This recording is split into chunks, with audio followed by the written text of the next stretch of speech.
something strangely secretive about what we were to see at the top of the buried pyramid. He wanted to surprise us, and as it turned out, he succeeded. It was a frightening climb at a dizzy angle. The steep, shallow steps were negotiated, no doubt, more readily by the bare feet of the ancient Indians of Mexico than by our modern shoes. The tunnel staircase was dark, the stones smooth and slippery. A misstep could have led to a fearful, perhaps fatal accident.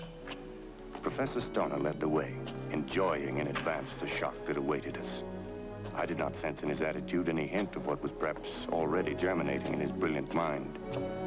For in spite of the fame won by his archaeological discoveries in the rich soil of Mexico, he'd remained simple, gentle, and lovable, his charm unspoiled by an erudition that ranged over the whole field of human knowledge. The strain of mysticism in his thinking seemed a natural expression of his bold and original intellect. I had a vast admiration for him. 29, 30, 31. We're halfway up. There are 62 steps in all. How many on the outer pyramid? 95. Well, how on earth did you... We dug down through the floor of the outer temple until we found the inner chamber, and we tunneled up from below to reach it. What a job. It was harder than walking up with a flashlight. Well, what are we going to see? Is the climb worth it? You'll have to decide that for yourself. Some of my colleagues consider it the most startling discovery in the whole of Mexican archaeology. I hope I'm not so startled I fall down these steps. You'll survive, I think. You all right, Juanita? You're not scared? No. I suppose your father told you what you'd see. I asked him not to. I wanted it to be a surprise.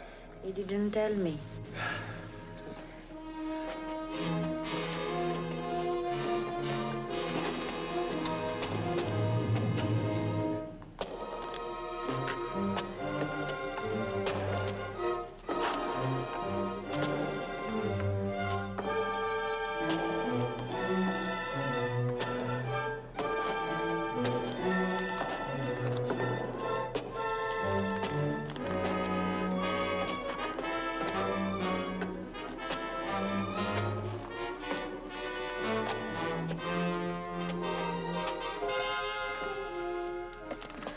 Want to rest a minute?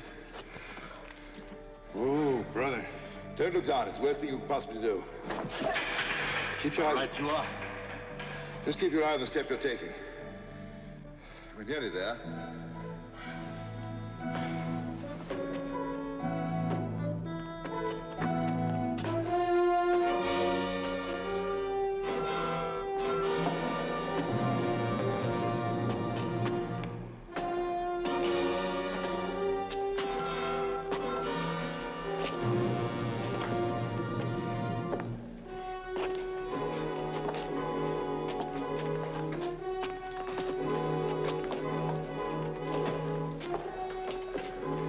You ready?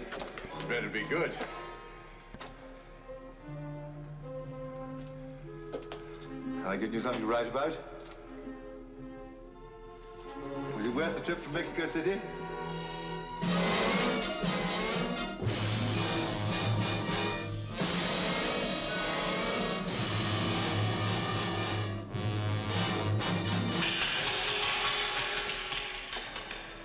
What is it? It's not alive, Juanita. It can't eat you.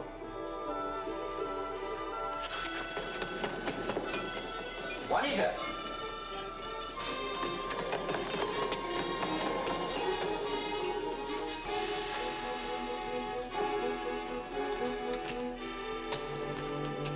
Juanita!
jaguar in the very temple.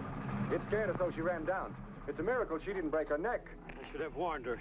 I never dreamed it would frighten her so. Well, it's pretty ferocious when you come on it unexpectedly. Left this behind. Thank you. I'm afraid this torch is finished. We've preferred it bouncing down the stairs. We ought to have told her what to expect. I had no idea she'd be so frightened. If you're so scared of a stone jaguar, Juanita, what on earth would you do if you met a live one? Don't speak of it. Are you better now?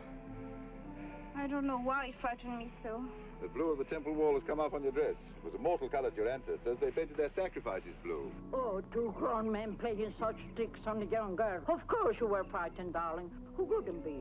I'm just going to take a look at the new trench. I shan't be long. What you need is a bowl of good hot soup. According to my wife, there's no situation that can't be remedied by a bowl of hot soup. Well, I can do with one myself. I'll join you in a moment.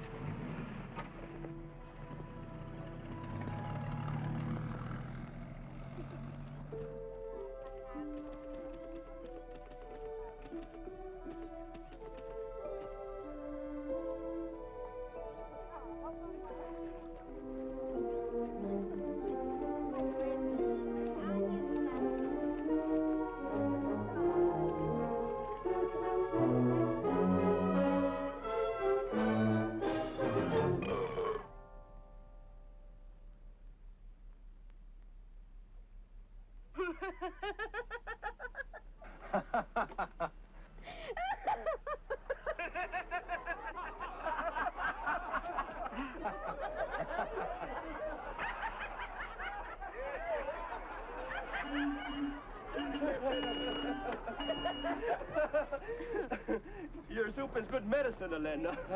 Now I recognize the girl I used to know. Terry thinks I'm still 8 years old. I'm a grown woman now, Terry. You may be a woman, but you're no lady. Ladies don't sit on gentlemen's laps. At least not in public. May I in private? I'll spank you, you trollop. Will you, Terry? If he doesn't, I will.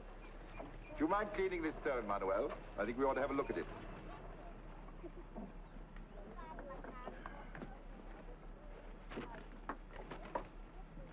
Give me a kiss, Elena, darling. I kiss you later when you're cleaner. Behave yourself, Alfred. You've recovered, Juanita. Quite. You'd hardly think that half an hour ago she was running for her life from a stone idol. What do you think, Manuel? How do you explain your daughter's reaction to our jaguar? It's a ferocious-looking object. Ugly as old sin, and it scared her. You're wrong, Manuel. It's not ugly, it's beautiful. As powerful things are. But even if you're right, that's hardly an adequate explanation. How's your domino game, Juanita? Has it improved since you were 8? I ought to help Elena. Nonsense. It's your vacation. You're here to enjoy yourself. You have a theory about Juanita and the jaguar? Yes, Manuel. But you wouldn't agree with it. It's not scientific. Your theories rarely are, Alfred. Girls of her age were sacrificed to the jaguar god on the top of that pyramid 10 centuries ago. They were painted blue for the occasion, and the priests cut them open with an obsidian knife and tore the living heart out of them as an offering to the idol. You don't have to be so bloodthirsty about it. Alfred's naturally bloodthirsty. Human sacrifice is his subject. It's food and drink to him. It was food to the ancients, too. They ate the bodies after the ritual. The chief got the thigh bone. It's incredible that a culture so advanced could have been so cruel. Well, our culture, Terry. Doesn't it present the same paradox? Beauty and cruelty, the saintly and the diabolic, the dreadful coexistence of all times and all cultures. Considering her ancestry, Juanita may have a racial memory of such ancient sacrifices. That sounds plausible. But not demonstrable, and therefore of no interest to a scientist. What do you think, Juanita? Does it correspond at all to what you felt when you saw the jaguar? I'm not sure. I don't think so. The jaguar cult is the oldest and most persistent in Mexico. To this day, the Indian mothers make their children behave by telling them the jaguar will get them, just as we threaten ours with a bogeyman. Juanita's mother, God rest her sweet soul, may have tried to discipline her in the same way. Do you recall anything like that, Juanita? I don't believe so. She was only an infant, of course, and wouldn't remember. But the fear may have lingered in her subconscious mind. That's possible, certainly. My wife was too intelligent to frighten Juanita with silly superstitions. Superstition is the name that science gives to truth. May I quote that? If that appears in Time magazine, the whole archaeological fraternity will descend on my shoulders. But quote me if you like. Don't, Terry. He doesn't mean it. But I do. How do you suppose I found the buried pyramid in the temple with a jaguar in it? How did you? By believing in what Manuel calls superstition. I heard the Indian mothers threaten their children with the jaguar in the hill, and I took them at their word. I dug into it, and there, by all the gods of the Mayan calendar, was the jaguar himself in the buried pyramid. It was brilliant of you, Alfred. No one will deny that. The Indians believe there's a living god in that stone idol, and who are we to say they're wrong? Don't scoff, Manuel. The legends abound in such divine petrifactions, from the Atlas Mountains to Popocatépetl. I'm ready to believe that Juanita, with the second sight of her ancestors, could see the living demon in the stone. And what she saw was far more terrifying than the sculpture we see with our more limited vision. She saw him there, the jaguar god incarnate, and she trembled with terror and ran for her life. Heaven preserve us. Is he serious, Manuel? You could never be sure with Alfred. He enjoys being provocative. I'm not impressed by your incarnate jaguar, and I don't need him to explain why Juanita was frightened. You should have more respect for the jaguar, Manuel. We're surrounded by jaguars. You've counted 28 of them in the Temple of the Tigers. They may hear you and be angry. The jaguar's a powerful demon. Can exact a ghastly vengeance. I'll take my chances with the ancient beast. Take a look at this stone, Alfred. There's something on it, but it's worn so thin I can't make it out.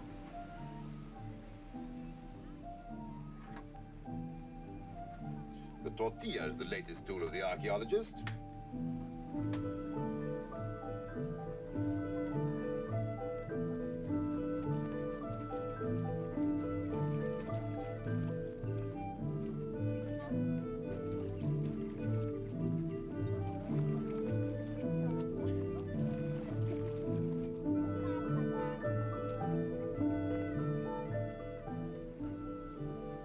It's a jaguar, of course.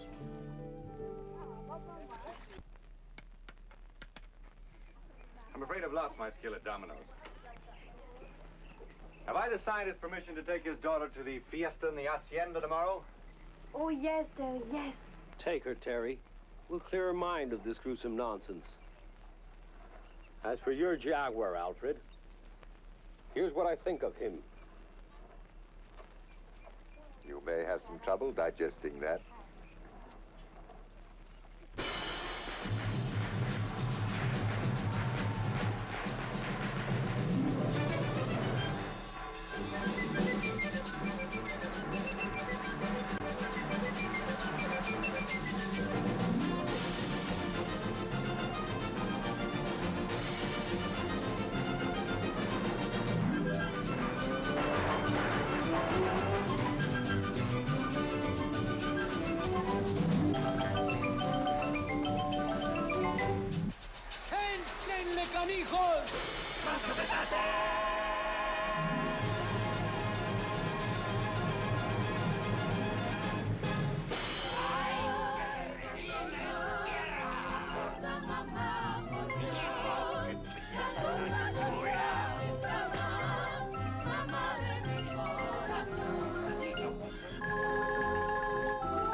Don't be too late, darling. I won't.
right now? I think so. You see how alive he is, our old Jaguar. Have you had enough fiesta? After 400 years of Christian teaching, the god of the Jaguar is the festival of St. Francis. But Juanita, those dancers weren't ferocious. Why were you so frightened of them? I can't imagine. We were having such fun. Forgive me, Terry. Well, I've had a wonderful time. There's something about Juanita and the Jaguar. I'm sure of it. Something ancient and mysterious. If there is, it's because you put the stuff of nightmares in her head. It is strange, Terry. I'm not usually frightened so easily. There is something. I don't believe it. When you're back in school, you'll laugh about it. I laugh now. Well, that's better. Look, isn't he adorable?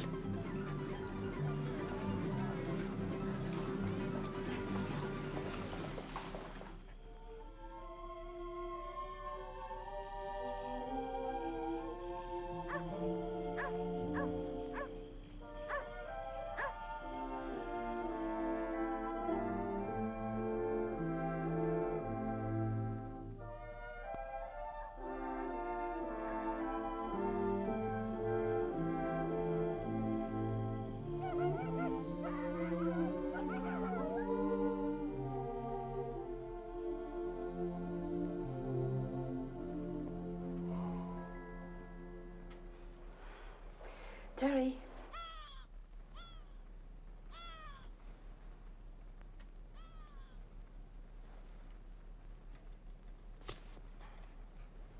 Juanita. Yes.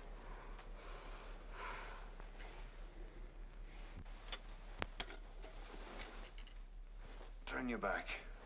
You shouldn't sleep naked, Terry. Mosquitoes, ticks, tarantulas. Safe enough with the netting. Now, what on earth are you doing here at this time of night? In your nightgown and bare feet. And the ground alive with scorpions. Suppose you stepped on one. All right, you can look now. I couldn't sleep.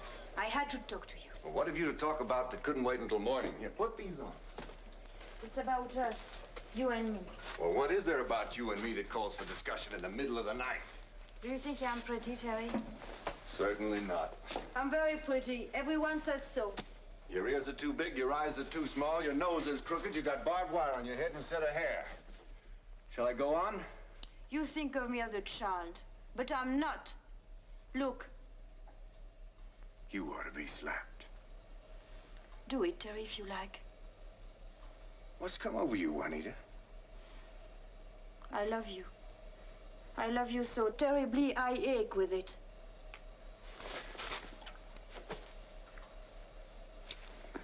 Now, do you believe I'm grown up?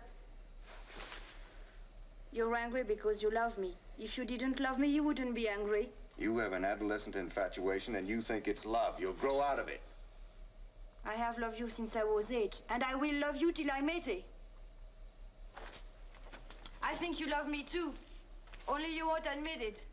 A Mexican girl of good family coming to a man's room in the middle of the night in her nightgown. It's inconceivable.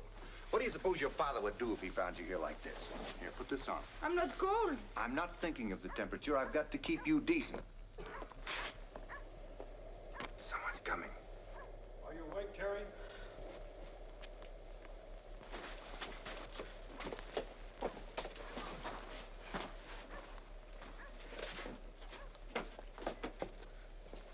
Come in, Manuel. I couldn't sleep. I saw your light. Thought we might talk. Of course. You don't mind? I'm not disturbing you? Why, not at all. It's about Juanita. You know, my wife, Juanita's mother, died when Juanita was 4. I know. We were very much in love. Juanita can hardly remember her mother. Yet she has so many of the same mannerisms. A way of walking, of standing. It makes me catch my breath sometimes. Yes. Sometimes it's difficult to express a sentiment to your own flesh and blood. I can tell you, but I can't tell her how much she means to me. I understand.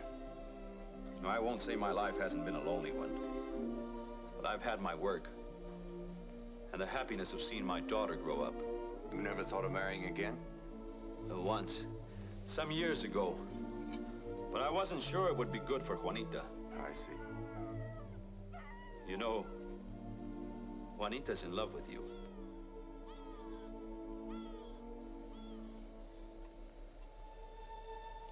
She fell in love with you in a way when you first came to Mexico years ago. But she was only a child. She feels the same today, and she's not a child any longer. I have an idea you're not indifferent to her. I love her dearly.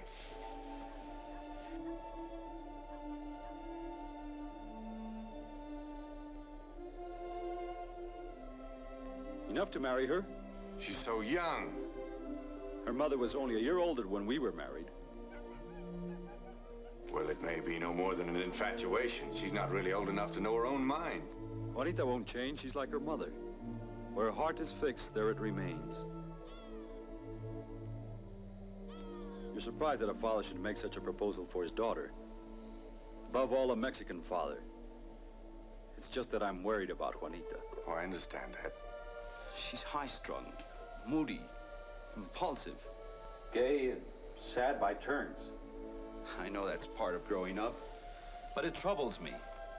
The business with the Jaguar. I don't put any stock in Alfred's speculations. It's just that Juanita's emotionally a little unstable. A marriage would be good for her. It would be a steadying influence. And later on, with children of her own, what I'm trying to say is, if it were you, I should be happy. Well, there's something I haven't told you, Manuel. Another girl? No, not that. Well, then, I'm going away to Korea. as a soldier? Nothing so heroic. As a reporter. How long will you be gone? Well, I'm not optimistic about the situation. It could run on for quite a while. You couldn't take her with you? I'm afraid not. But when it's over, I'll get another assignment in Mexico. Juanita will be older. It may be better in any case. She'll probably meet some handsome boy at the university and fall in love in the meantime. I don't think that's likely. Tell us, Juanita, will you wait for Terry to come back from Korea?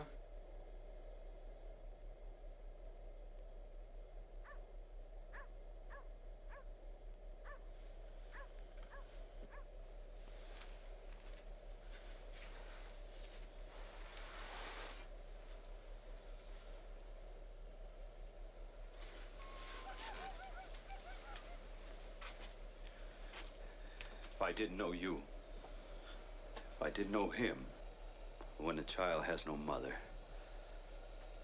it's not your fault. I don't blame you, only myself. Forgive me, Father. Get on my back. I'll carry you to your bed. We can't have you walking in your bare feet. The place is alive with scorpions. Suppose you stepped on one. Can't see what's funny about that. You won't be leaving immediately. I have several days, maybe a week. We'll have time to talk. Good night, then. Good night. Good night, Juanita. Buenas noches, mi vida.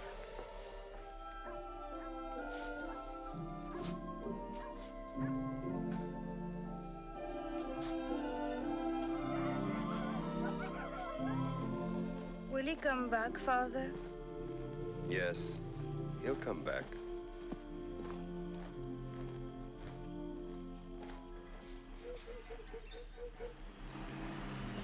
Okay, Pedro!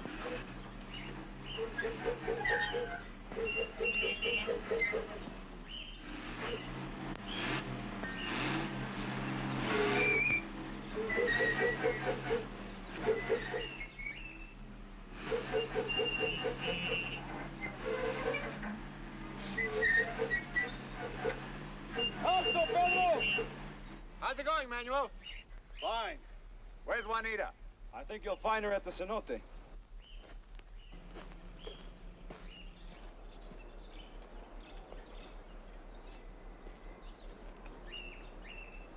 Okay, Pedro!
What are you doing over here all by yourself?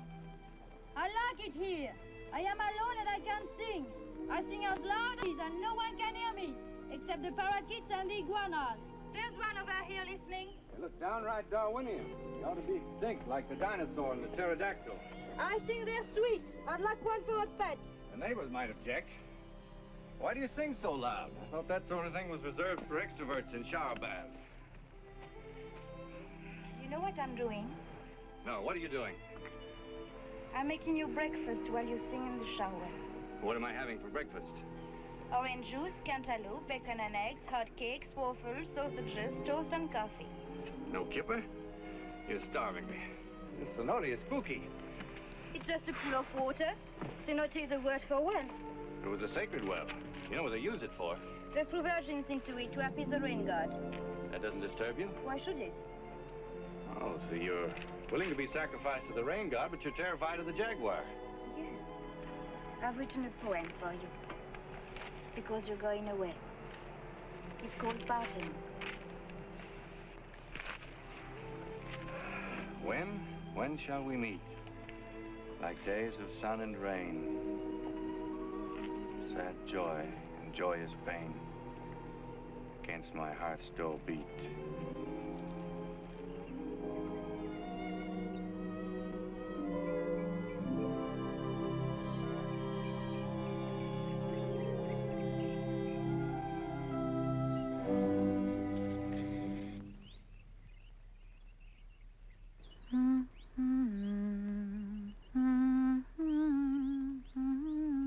What song is that? La pena y la que no es pena y llorona, todo es pena para mí. La pena y la que no es pena y llorona, todo es pena para mí. Ayer lloraba por verte, ay llorona, yo lloro porque te vi.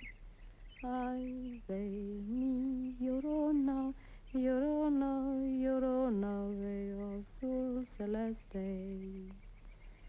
Ay de mi llorona, llorona, llorona de azul celeste.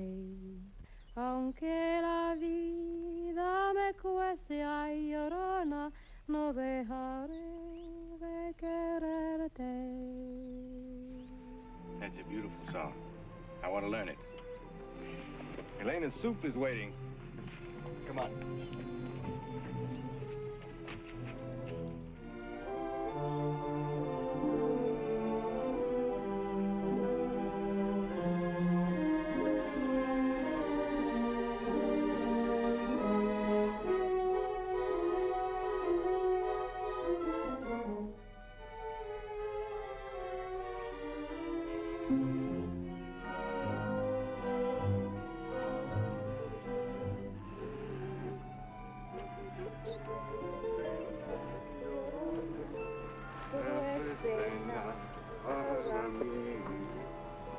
La pena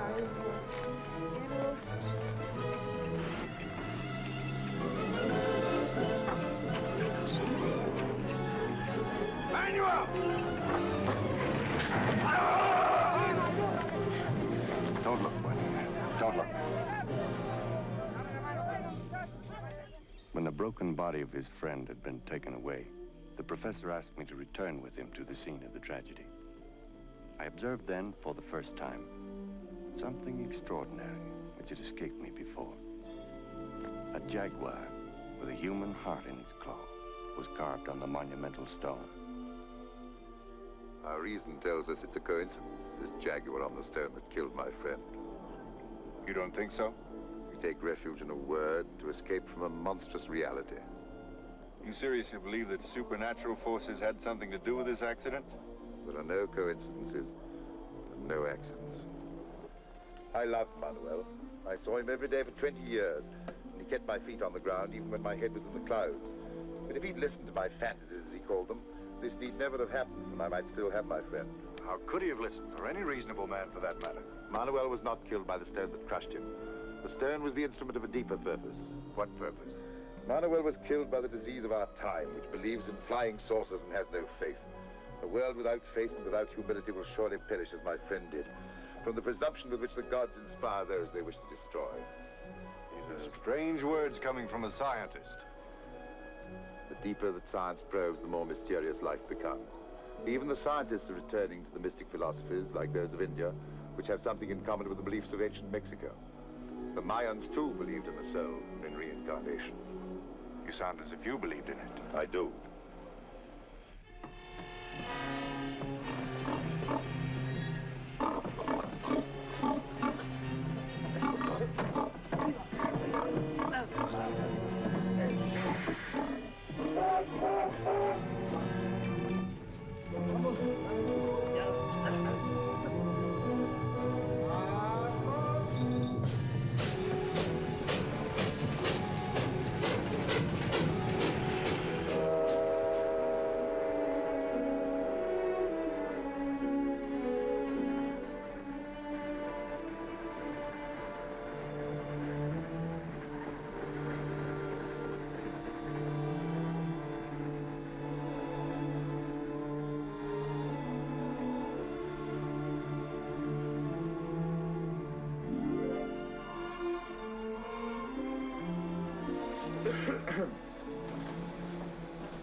Alfred wants to say something to you, Juanita.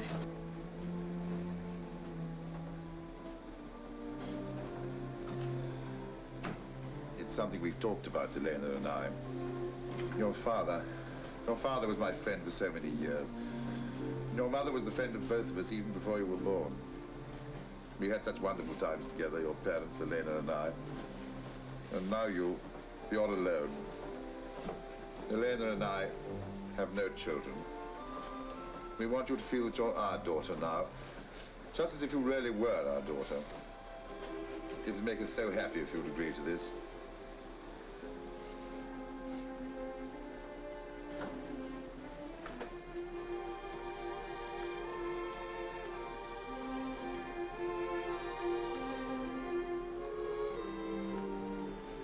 When we get to Mexico City, I'll cook you a bowl of wonderful hot soup.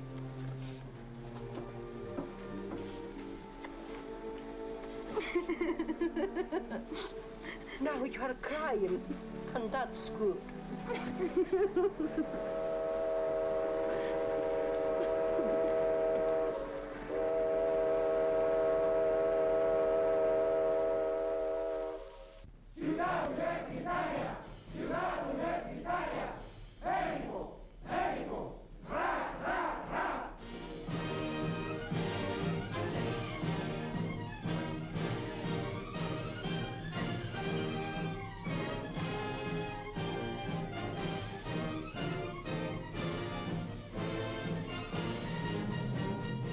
If I had not gone to Korea, if I had yielded to the impulse to marry Juanita when she was alone and might have needed me, perhaps the death of Manuel would not have had so violent a sequel. But it did not occur to me that Juanita would be anything but safe with the professor and his wife. During my absence, the University of Mexico had acquired a beautiful new home where the professor was now lecturing. I had the exciting experience of driving through University City, as it is known, on my way to the professor's house, which was nearby. The unique architectural genius of Mexico, both ancient and modern, had expressed itself dramatically in the design of this great new university.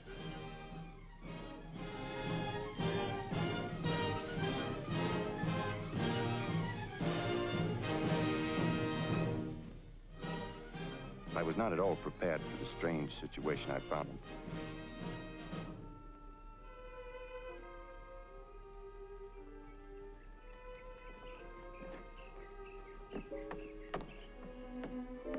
It was reassuring to see that Elena, at any rate, had not changed.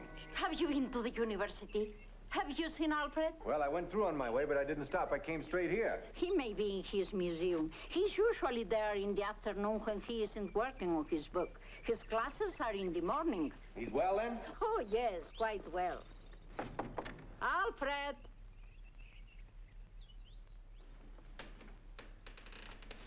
This is where he writes. He's almost finished his book. Has he given it a title? A History of Human Sacrifice. It represents his whole life's researches. Isn't that the Jaguar from the buried temple? He persuaded the government to let him borrow it. Later on, it is going into the National Museum. What does he want it for? He's been fascinated by jaguars ever since Manuel was killed.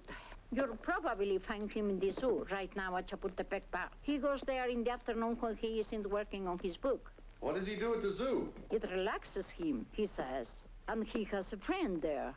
Not in a cage, I hope. It is in a cage. Fortunately, it's a jaguar. Yes, he talks Mayan to it. Sounds like he's going out of his mind. Sometimes, I think so. He says it's not an ordinary jaguar. It's the living incarnation of the jaguar god in that stone idol. Oh, he's joking, of course. I've been married to Alfred for almost 30 years, and I'm not sure yet when he's joking and when he's serious. Come and see Juanita. Isn't she at the university? She's in her room, in bed. Is she ill? She's better now, but sometimes she's too weak to get up and go to her classes. What is it? What's wrong? The doctors don't know. They can't find anything wrong. Alfred has a theory about it. Surprise me if he hasn't. What does he think it is? Loss of soul sickness. Loss of soul sickness? What on earth is that? It's described in the books of the ancient Indians. They believed you could lose your soul from fright, or someone could steal it from you. Some ghost in need of a soul or a queer beast. From fright?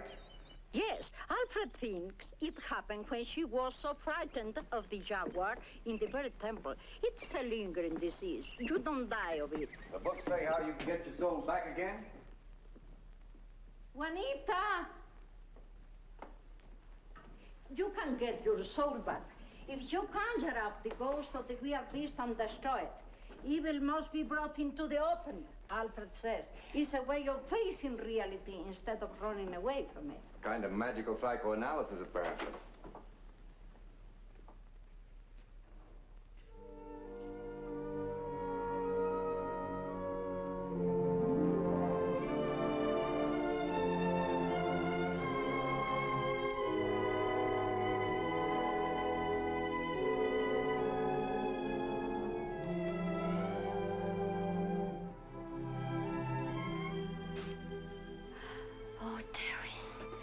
Terry.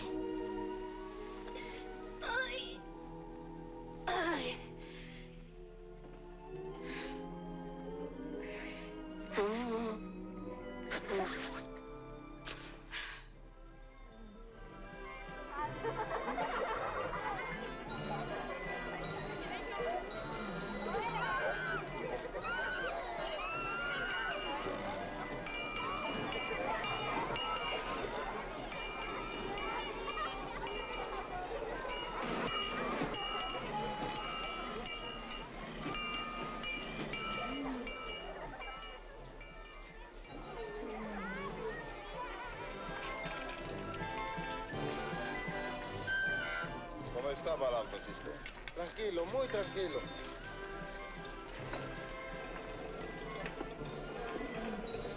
Buenas tardes, mi cuate. Coge el machecuá, Balam.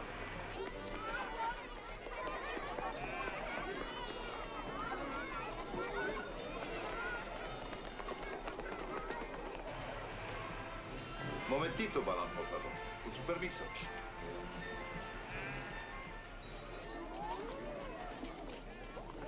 You're back at last, Ted. Elena told me I might find you here. Made our daughter well again. I want to ride the train. I remember the thrill I once had ringing that bell.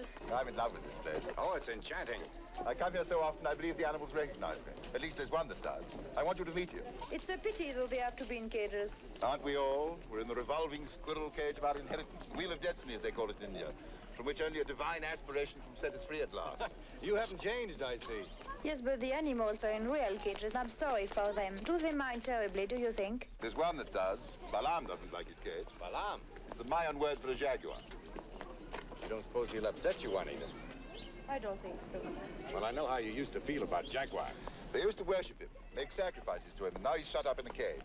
It's humiliating, and he doesn't like it. Well, he has to be caged to kill, I imagine. Yes, because he's evil. He's the demon of darkness. You know, he swallowed the sun 4 times and brought dreadful calamities to the world until the plumed serpent Kukulkan, the great good god, shut him up like Lucifer in the pit of hell. Here he is.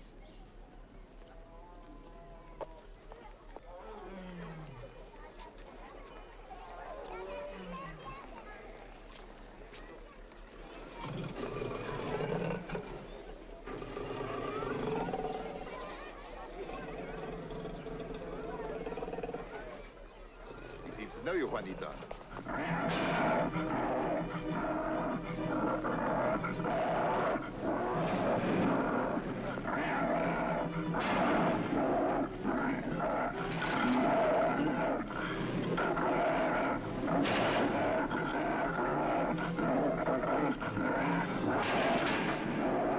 Don't be upset, he can't get out.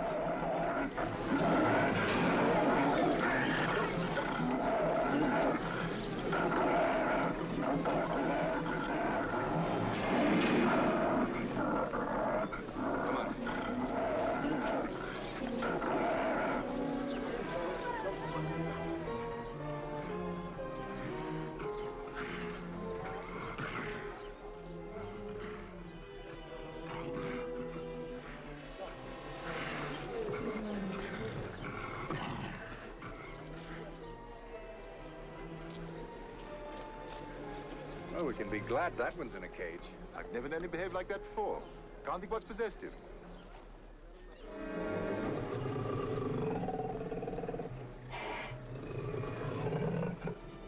Come on, my car's right outside.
Alfred's working. I won't disturb him.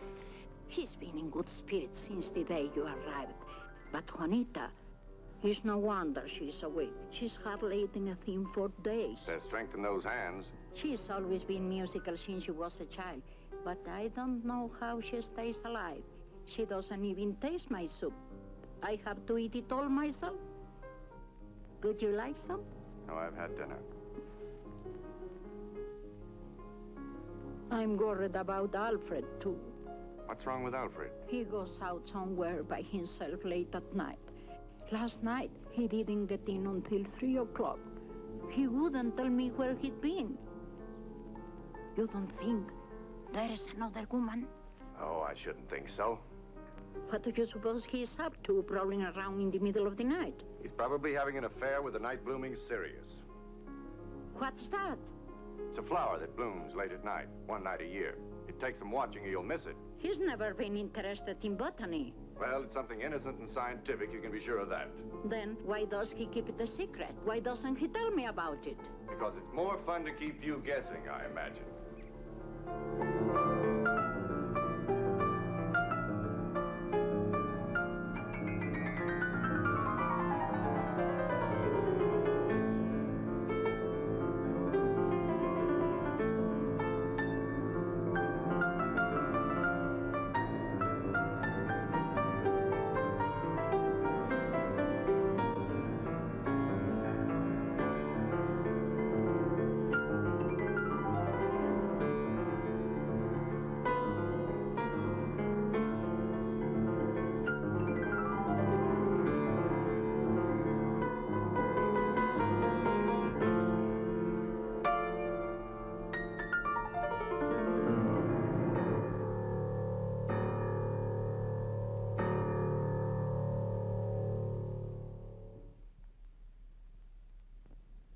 Look at me.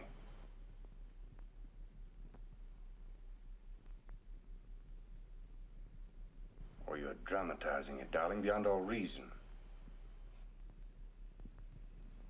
I can't get it out of my mind. Go dancing with me tonight. No place elegant. We'll dance with our hair down and our shoes off. Can you dance a tempo? No, but I'm willing to learn. We'll see if we can't get your mind out of this groove it's caught in.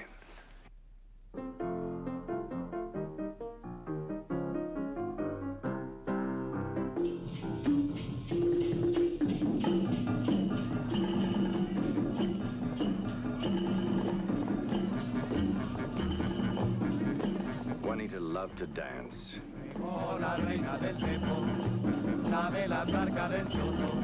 She seemed happy at last, her frightening experience with a jaguar forgotten.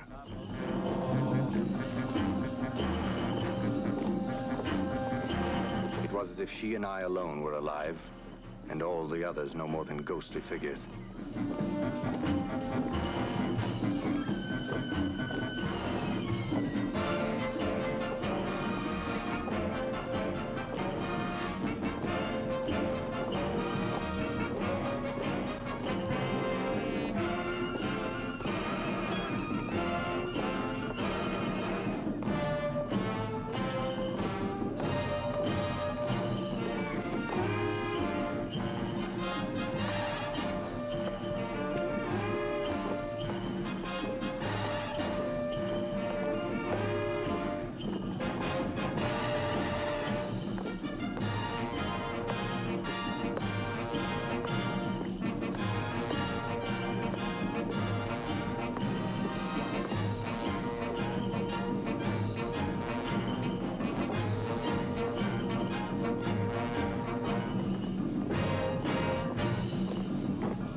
Doubts fell away.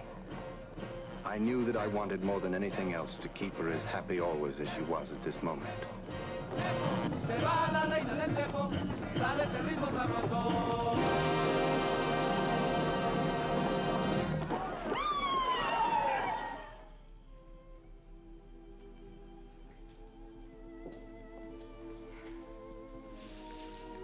It's peaceful here. Yes. I've been happy tonight. So happy.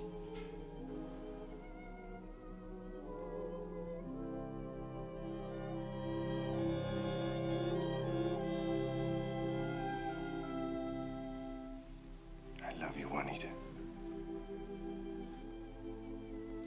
I wanted so much to hear you say that. It isn't easy to say it. I know.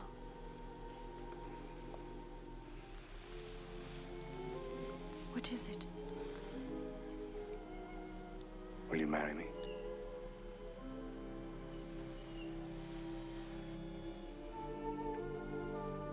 It's all I've ever wanted. Well, what's troubling you? You haven't changed your mind about me. Only to love you more. And I didn't think that was possible. Well, then. This illness I have.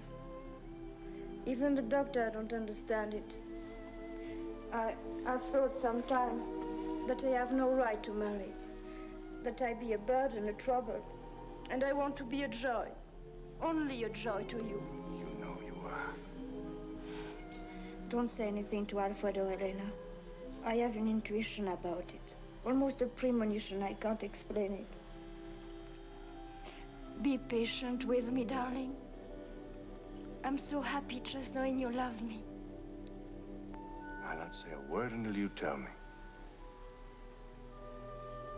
Alfred's working late tonight. Let's say goodnight to him. Of course.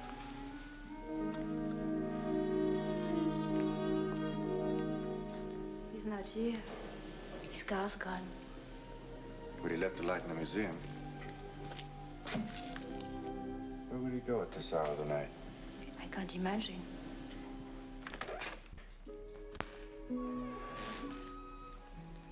There's no sign of him. I'm not sure he likes our coming here when he's away. I wonder what he's up to. It's not the first time. Elena worries about it. I know. But he doesn't bother you anymore, does he, that old jaguar? I've grown accustomed to it. I think perhaps my father, if he had lived. Yes, there's no question, but the manual kept him from going overboard.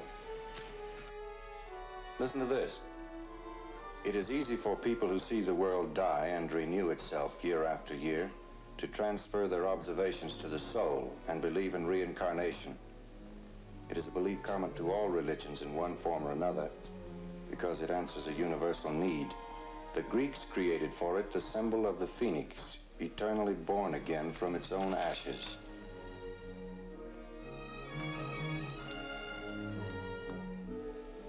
He's marked a passage here in Plato. The soul can wear out many bodies.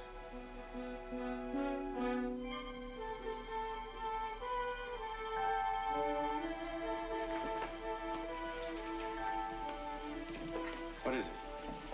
It's very strange. Well, you might have posed for it.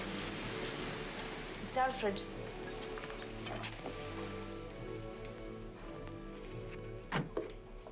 Alfred? Well, Teddy, we saw your light and thought you were working. We dropped in to say goodnight.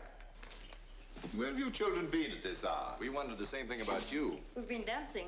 I got something quite remarkable to show you. It's extraordinary, don't you think? It could be a portrait. There are some people in whom the past is alive, recreated in some curious and significant way, and I believe that Juanita's one of them. I'm glad you're here, Terry, because I want you to help me move the old jaguar so that he faces this ancient image of Juanita. They were contemporaries, no doubt of it. And the odd thing is they still are. They're both of them alive today. The soul can wear out many bodies. Plato said that. Yes. You know your Plato so well? I saw the passage you marked. So I have no secrets from you. On the contrary. Where do you go so late at night all by yourself? I think I'll keep that secret. Good night, Jerry.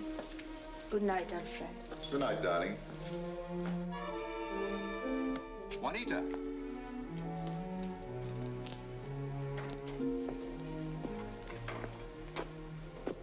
Thank you, Terry, for trying. Come in here, will you, Terry? I need your help. A confrontation consummated after centuries. Give me a hand with him. Tiger, tiger, burning bright in the forests of the night, what immortal hand and eye framed thy fearful symmetry. A magnificent poem. The most profound in the language. Perhaps in any language. You're covering a lot of territory, aren't you? Not without reason. To break the tiger was the eternal symbol of evil. Did he who made the lamb make thee? Exactly. When was the problem of evil more beautifully expressed? The soul of evil has its immortalities, whether imprisoned in idols or incarnate in cages. But one day it'll be free again, the tiger burning bright, to seek its unravished sacrifice, the incarnate maiden. Juanita and the jaguar. And how is she to be delivered from the foul fiend? By some unsung Perseus, some obscure St. George, armed with the naked spear of truth, as legendary and enchanted as King Arthur's Excalibur, and with a name perhaps no more heroic than Terry. The resemblance, unfortunately, is less striking than that of Juanita to this old clay figure. But tell me, will the hero marry the maiden and take half the kingdom? And where is he to find a magic sword in this day and age? An old wizard will give it to him. The jaguar is the demon that must be destroyed by each generation all over again. Because the world is no better than the individuals in it. To save the world, we must save ourselves. Have you a practical suggestion? The perennial jaguar is locked in the cage of our personality. The evil within us that devours our soul. We must let him out, face him, and conquer him before we can call our soul our own. But when all the dragons are slain, what are we to do for heroes? In Utopia, there are no heroes. There, that does it. Since you've been looking at my papers, perhaps you might care to come to the university on Wednesday to hear my lecture on human sacrifice. Juanita will be there. Is it necessary for her to be there? Don't you think the subject might upset her? Attendance is required for my students. I don't see how I can make an exception in the case of Juanita, unless, of course, she's ill. Well, if she feels well enough, I'll bring her. I recovered it anyway. May I bring a photographer? Of course.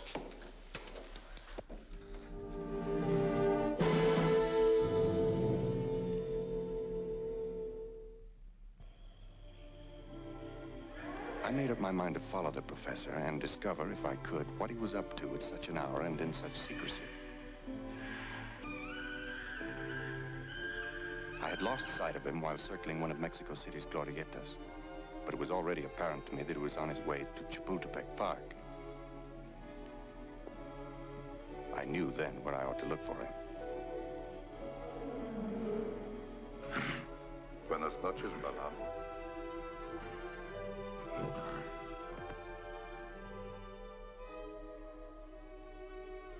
He had secured a key to the gate and the wire fence surrounding the cage. The thought moved like a ghost through my mind that he might be able then to obtain a key to the cage itself. A chill of premonition shivered through me. I tried to tell myself that my fears were fantastic, but I made a resolution to take Juanita away as soon as I could from this oppressive atmosphere. What would you do if I were to let you out? Where would you go? It was later than I thought.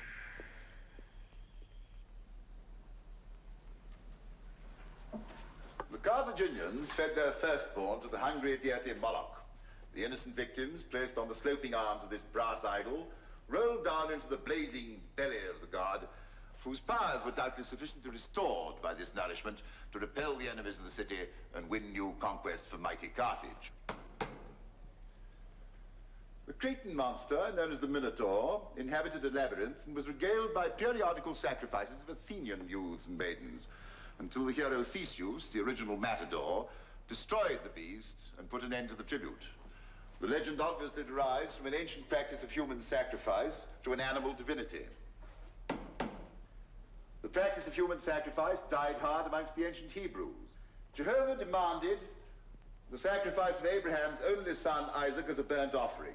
But that story, as we all know, had a happy ending. Once the piety of the patriarch had been adequately demonstrated by his willingness to give his son to the Lord, Jehovah allowed a ram to be burnt in his stead. This is a reference to the transition which took place in most early religions between human and animal sacrifice.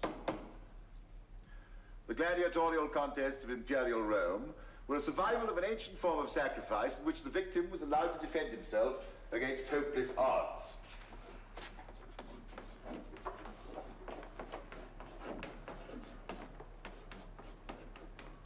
No doubt it was some satisfaction to these brave men to die fighting.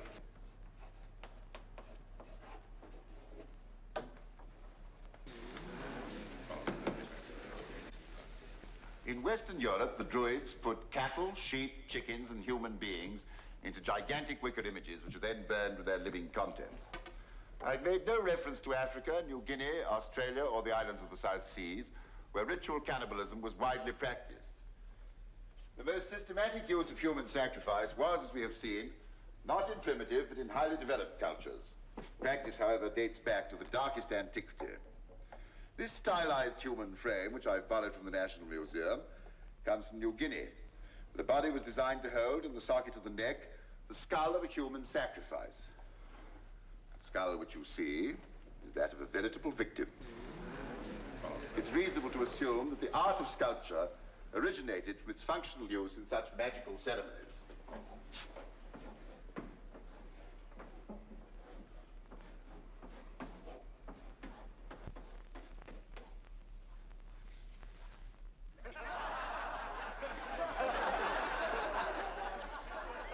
The rites included chanting, percussive music, and dancing, together with oral invocations, and so led in time to the invention of the other arts as attributes of ceremonial magic. Perhaps that's why today, when we see a work of art, we say it casts a spell over us. This is not a figure of speech, but a statement of fact.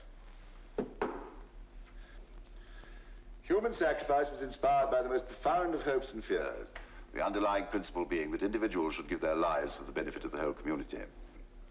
In this sense, the death of a soldier in modern warfare may be considered sacrificial. Perhaps, in a more enlightened future, the bloody wars of so-called civilized nations will be looked upon with the same incredulous revulsion with which we today regard the ritual sacrifices performed by so-called primitive peoples.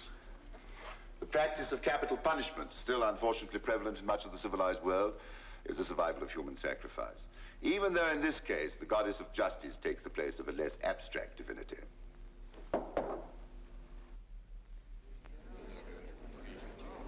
From the rudest and most barbaric origins, the most sublime developments are possible. Jesus suffered on the cross in order to take upon himself the sins of mankind. He died for all of us, and by his voluntary agony on Calvary redeemed the world. In the ceremony of the communion, and in the symbolism of the host and the chalice, we may see the ultimate apotheosis and sublimation of all the vain gropings and aspirations of man toward divinity. From that pinnacle of holy love and charity, we may look back without despair on the long history of human cruelty. I've spoken of the practice of human sacrifice by nearly every ancient race and religion in order to avoid any feeling of self-righteousness over its use here in Mexico, where it reached its extreme expression among the Aztecs 5 centuries ago. The art of pre-conquest Mexico was as magnificent and inventive as any the world has seen, not excepting that of Egypt, Greece, India, China, and Western Europe. Yet with it went this cruel ritual, creating a paradox of culture, not uniquely Mexican, but universal. All right, Carlos, start the Mexican slides. The gods of ancient Mexico demanded from mankind the most precious gift he had to offer, human life. And from the human body, they required the most vital organ, the heart. 4 priests held the victim spread-eagled over the sacrificial stone, while a 5th cut open the breast and ripped the living heart from the body, which was afterwards ceremonially burnt and offered to the god. The sacrifice took place at the summit of the pyramid in front of the temple, and from this high place, the body was afterwards thrown down before the assembled people. The odor of sacrifice was copal, still used in the manufacture of perfume.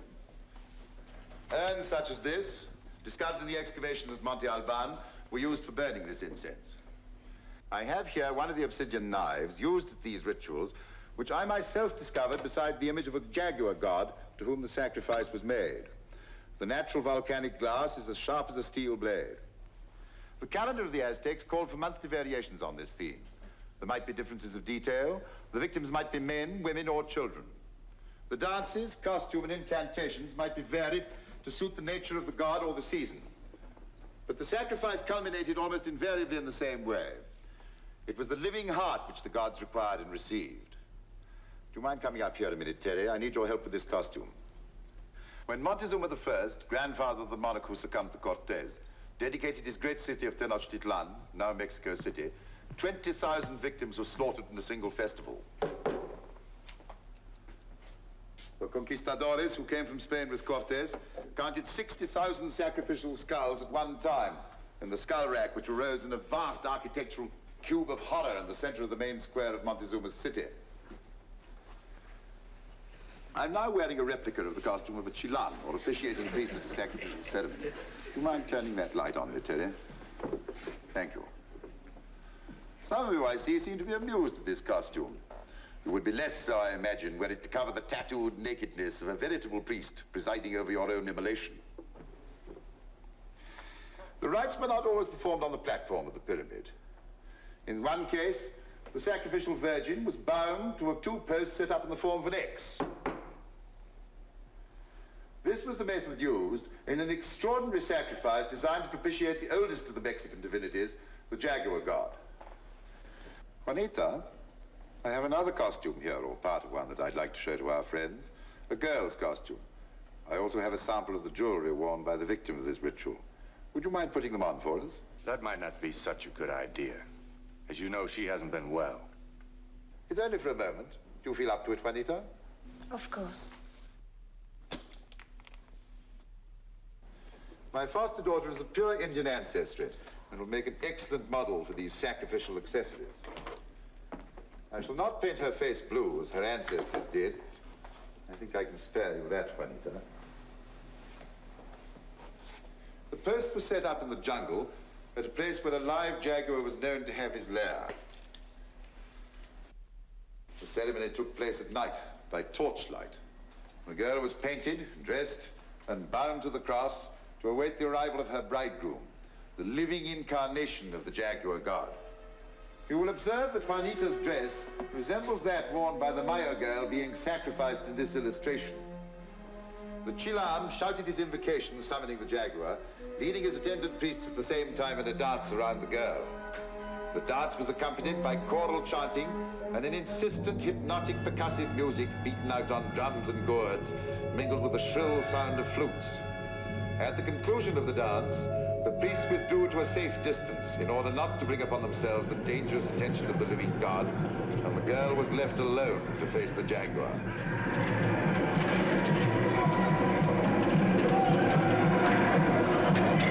Beaters deployed around the place of sacrifice began to strike about with sticks, shouting and yelling to frighten the beasts of the jungle, driving them towards the helpless girl. Gliding and crawling things swarmed about her in sheets of hurried movement. The snakes, the iguanas, the lizards, the toads, and a multitude of small vermin. After them came the running animals, the weasels, rabbits, rats, and wild pigs, and the larger beasts, the deer and the coyotes. They did not molest her, but moved past swiftly in a panic to escape the advancing beaters.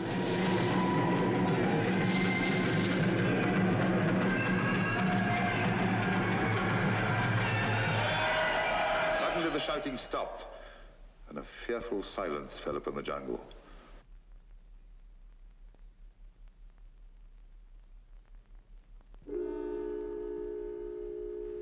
The jaguar had appeared.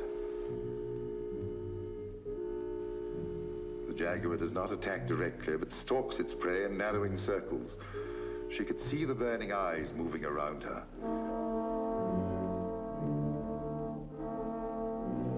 The people waited in breathless silence. They too could follow the advance of the god incarnate as they believed him to be.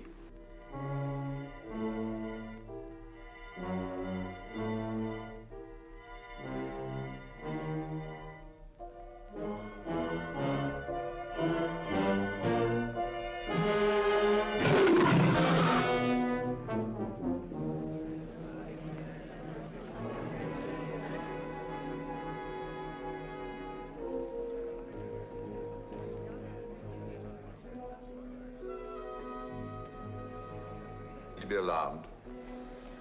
She'll be perfectly all right in a minute.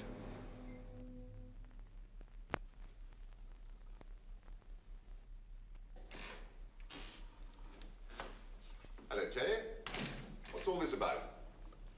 I've searched the books. Your books. There was no such sacrifice. You made it up. Well, at least you're getting a good education. And anyhow, you're wrong. I've synthesized it from authentic detail. And I can give you chapter and verse for the crossed beams and the animal beaters. But why did you synthesize it? Why did you deliberately try to scare her out of her wits? Well, the idea isn't exactly new or original. I got it from Hamlet, play within a play. Hamlet wanted to find out what the king would do when he saw his crime reenacted. So, if you insist, I staged a small play. Well, what did you expect to prove by that grotesque performance? Do you mean you're not convinced? Not even yet? I don't even know what I'm supposed to be convinced of. You've forgotten how frightened she was of him, of the jaguar dancers at the fiesta. You remember how her father died? And you saw what happened in the zoo, and those spells she has which the doctors can't diagnose. Do you suppose all this is pure coincidence? There's a natural explanation for all of it. And her reaction to my description of the sacrifice, was that natural too? It would have been unnatural if she hadn't fainted after the act you put on. Who do you suppose would be impressed by your demonstration? Your colleagues at the university? They'd think you were out of your mind. I've convinced myself. Now I'll find a way to convince them. And you too. I'll not have Juanita subjected to any more of these gruesome experiments. You're wrong, Terry. She's a sick girl. Her illness goes deeper than you think. There's only one way to save her, a desperate and dangerous way, but the only one. If she has a disease, you invented it.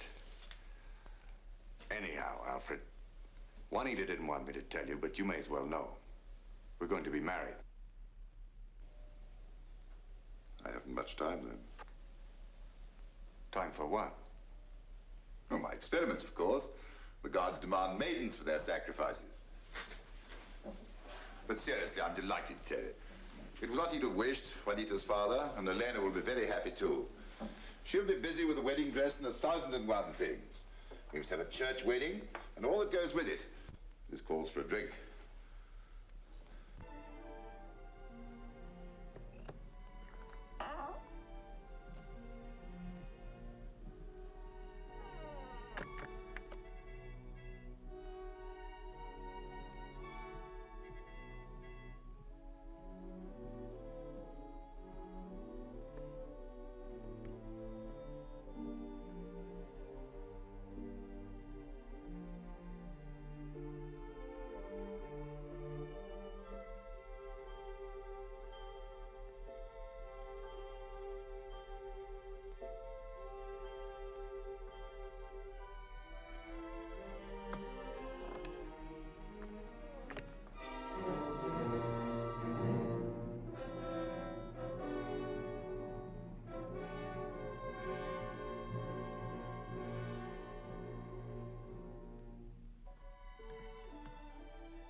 Quiet, you beasts and birds.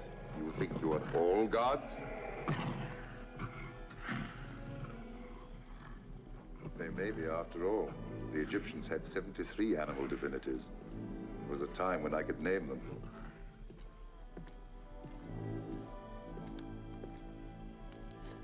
It's for you, Juanita, my darling. If I'm wrong, may heaven forgive me.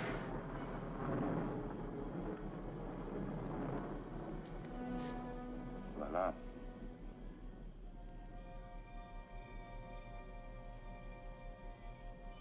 She's waiting, Balaam. Ingratitude is not exclusively a human attribute. It belongs to divinity as well.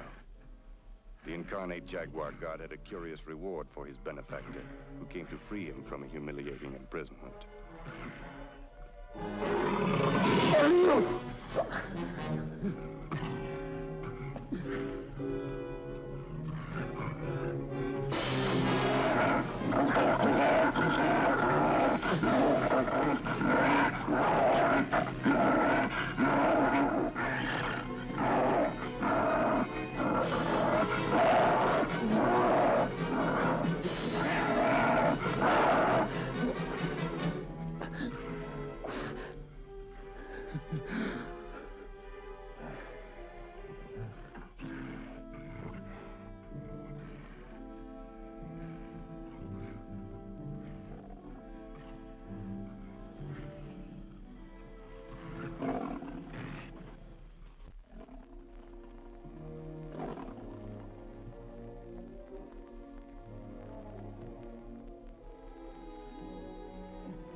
know your way, Balam.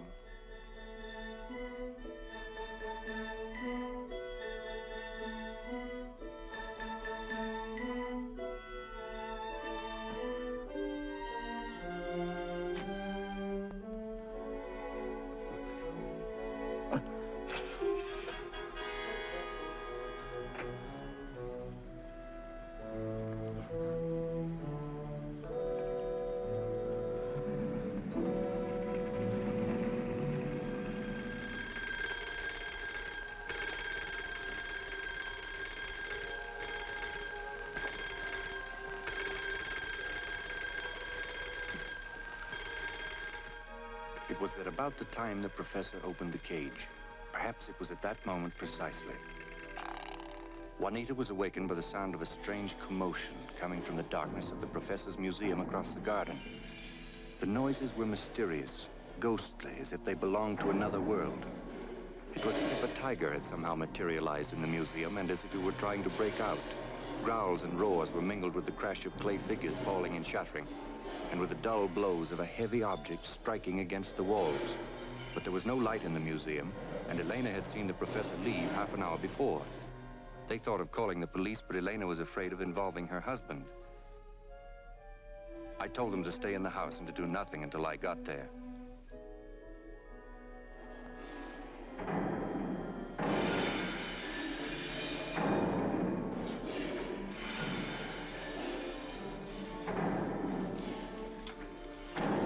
Hurry, Jerry, hurry. By what strange influence did the professor succeed in drawing a wild jaguar through the empty streets to University City?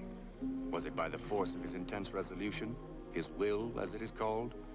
Or did the beast, suspicious of his liberty, find assurance in the proximity of a form familiar to him?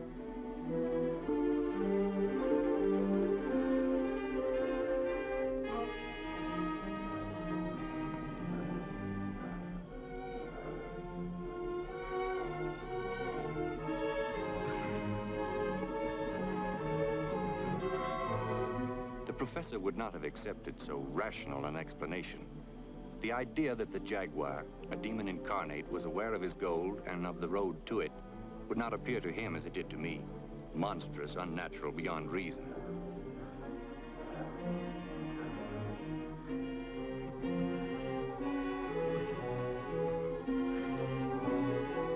The soul of evil has also, he once said to me, a corporeal immortality, imprisoned though it may be for centuries in figured stone or incarnate in cages, until one day it is liberated like a beast of the apocalypse.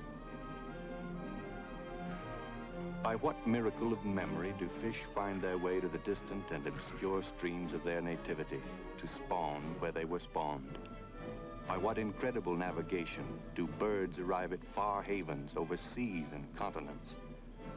We are prepared to accept these common miracles, but how are we to believe that a savage jungle beast out of his cage in a zoo traversed a city to a predictable goal?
The professor, steeped in ancient superstitions, drew no sharp lines between the real and the magical. I prefer to believe that he was able, by alternately leading and following, to coax the jaguar to his destination.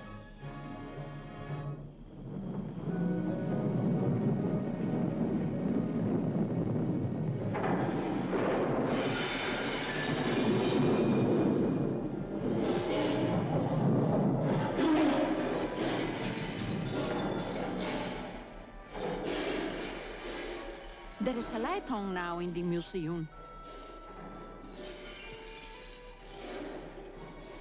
Do you think someone...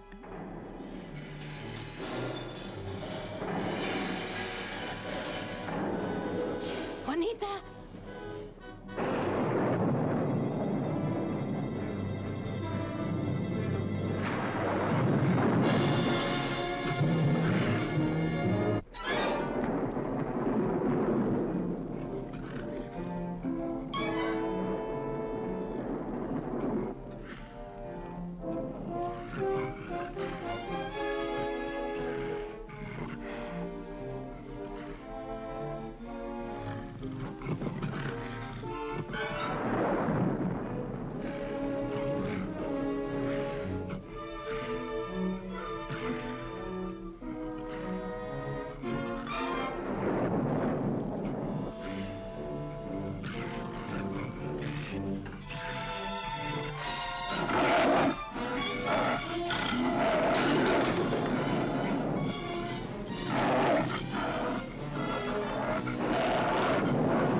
Not for myself only, not only for Juanita.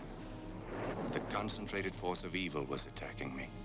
I fought with a sense of enormous, almost unbearable responsibility, sustained by a strength beyond myself.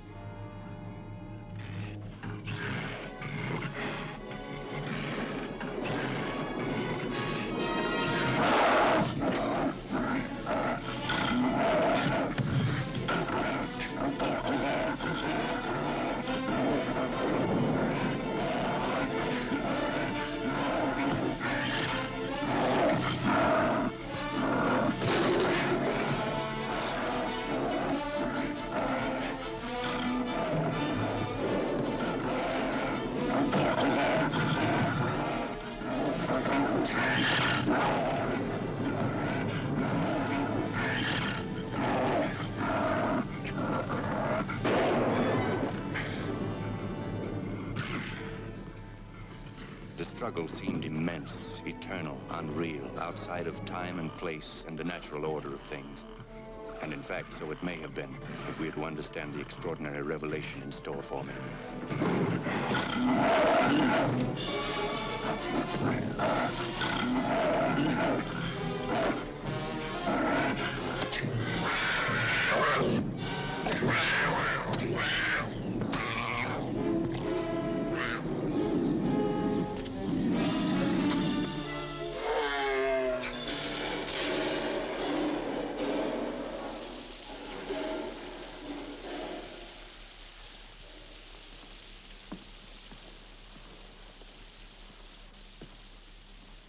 It stopped now, the noise in the museum.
dead, then? Yes, he's dead. Like that? Yes, like that.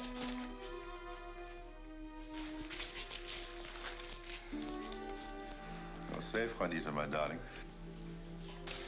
But I knew that, too. How? How did you know? There's nothing else in the place in one piece.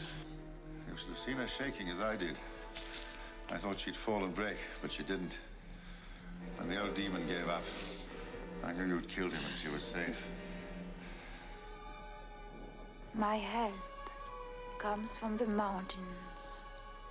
It was a desperate measure, but it succeeded. She can call her soul her own. You'll be as happy with her as I've been with Elena.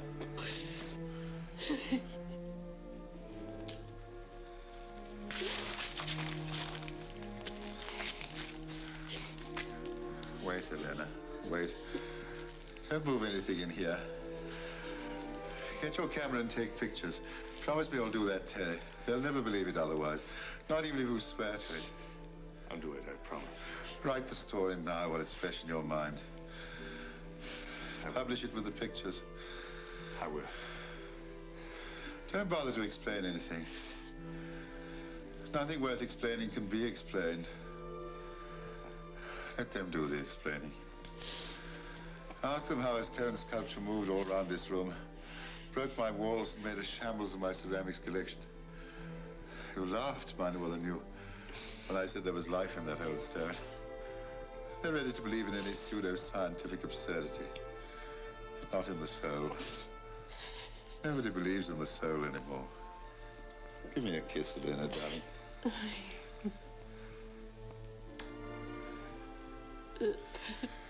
Call a doctor if you want to. But it's a priest I need. I think I'm beyond doctors. I think I'm even beyond a bowl of your good hot soup.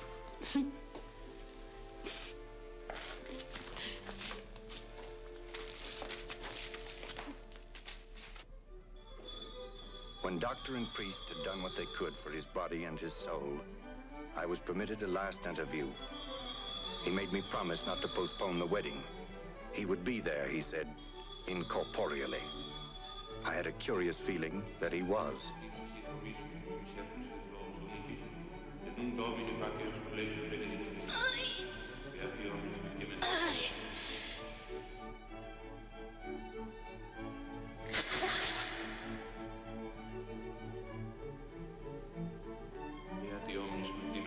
Juanita was so happy, so wonderfully happy. I've never seen anything so happy as Juanita's face. I made a mighty oath to keep it that way. I've written the story just as it happened.